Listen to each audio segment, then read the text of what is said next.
Wife பார்த்தீங்கன்னா பரபரப்புக்கு இடையே என்ன பண்ணிகிட்டு இருக்காங்கன்னு பார்க்கலாம். ஆஹா ஏதோ பண்ணிகிட்டு இருக்கிற அப்படி. என்னங்க மேடம்? ஆம்லெட். ஆம்லெட். ஸ்கூலுக்கு வேறு டைம் ஆயிடுச்சா? ஆமாம், டைம் ஆச்சு. இன்னும் ஒரு 1/4 மணி நேரமா கரெக்டாக இருக்கு. 1/4 மணி நேரம் தான் இருக்குங்களா? பார்த்தீங்கன்னா 8:15க்கு பஸ்ஸு. குடும்ப தலைவி வேலையில் பரபரப்பாக ஓடிக்கிட்டு இருக்கிறாங்க. ஏதோ ஒரு பரபரப்பு. அந்த பக்கம் என்ன ஆகுது பார்த்தீங்கன்னா, குக்கரில் அரிசி வெந்துக்கிட்டு இருக்குது. அரிசியில் சாப்பாடு வெந்துக்கிட்டு இருக்கலாம். தயிர் சாதம் செய்ய போகிறாங்க. அப்புறம் ஃப்ரூட்ஸ் வச்சுருக்காங்க. இங்கே 2 தான் இருக்குது. அங்கே இருக்குங்களா? பாருங்கள் என்னது, பச்சை திராட்சை பையனுக்கு ஸ்நாக்ஸு.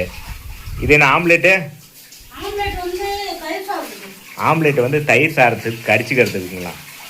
அப்புறம் இன்னைக்கு வேறு ஏதாவது ஸ்பெஷல் இருக்குங்களா? பாப்பா ஸ்கூல் கொண்டு வரணும். ஓ, நம்ம பாப்பா. ஆமாங்க, இன்னைக்கு எங்கள் பாப்பாவை ஸ்கூல் ஃபஸ்ட் நாள் ஸ்கூல் சேர்த்து விட போகிறோம். இப்போ தான் சேர்றா. அப்படி முதலாக பள்ளி பயணத்தை தொடங்குறாங்க. ஆமாம். என்ன ஆகி ரெடி ஆகிட்டு இருக்கிறியா? பையன் போல ரெடி ஆகிட்டு இருக்குது. பல் விளக்கிட்டு வந்திருக்காரு. குளிக்கிற போல.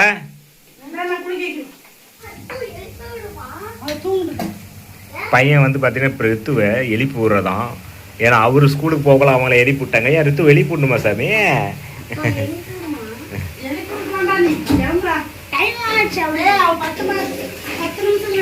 10 நிமிஷத்தில் ரெடியாகி கிளம்பிடுவாடா. ஓகே, கீழே போய் கருவேப்பிலை வச்சுட்டு வரணுமா? ஒரே பரபரப்பாக இருக்காங்க. அப்புறம் பார்த்தீங்கன்னா தண்ணி வேறு பிடிச்சி கொடுத்துட்ருக்குறாங்க. ஓகே, வேலை நல்லபடியாக நடக்கட்டும்.